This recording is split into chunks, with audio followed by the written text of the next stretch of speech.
In a move that may further polarize the electorate, Republican presidential candidate Donald Trump announced on Friday that he would vote against an amendment in his home state of Florida that seeks to enshrine abortion rights in the state constitution.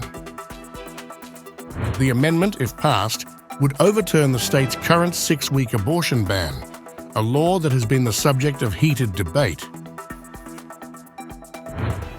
Trump's comments, made during an interview with Fox News, came just a day after he appeared to suggest in an NBC News interview that he might support the amendment, causing confusion and speculation about his stance.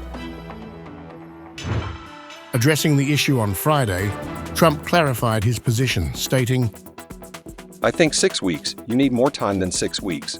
So I'll be voting no for that reason."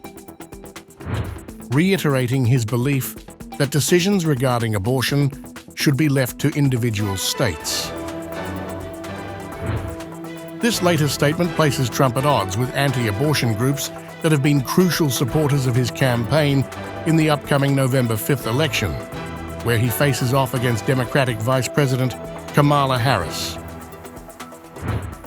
Harris, seizing on Trump's comments, accused the former president of being proud of his role in the Supreme Court's decision to overturn the constitutional protection for abortion.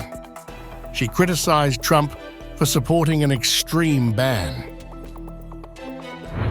Harris stated, "When I'm president and Congress passes a bill to restore reproductive freedom, I will proudly sign it into law. The choice in this election is clear," underlining the significance of abortion as a central issue in the campaign.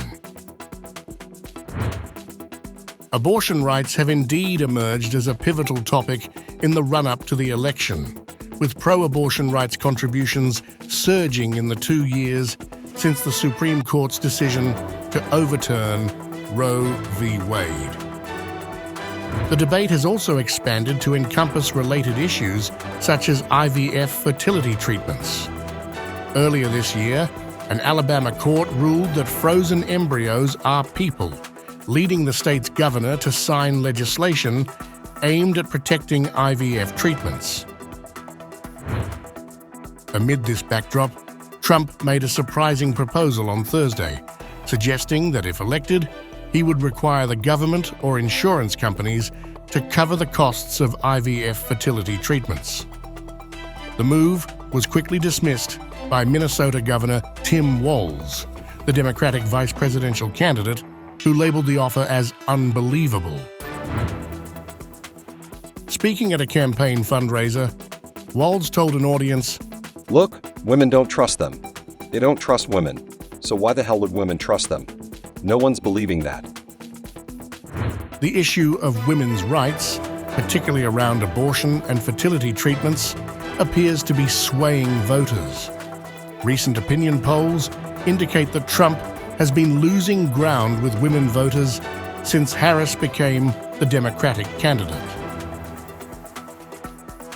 According to a Reuters Ipsos poll published on Thursday, Harris now leads Trump among women voters by 49% to 36%, a 13-point margin that marks an increase from the 9-point lead she held in July. As the election date nears, the divide on issues like abortion rights and fertility treatments continues to deepen, with both candidates sharpening their rhetoric to rally their bases. The outcome of the Florida amendment vote could serve as a bellwether for the national conversation on reproductive rights, an issue that has come to define the 2024 presidential race.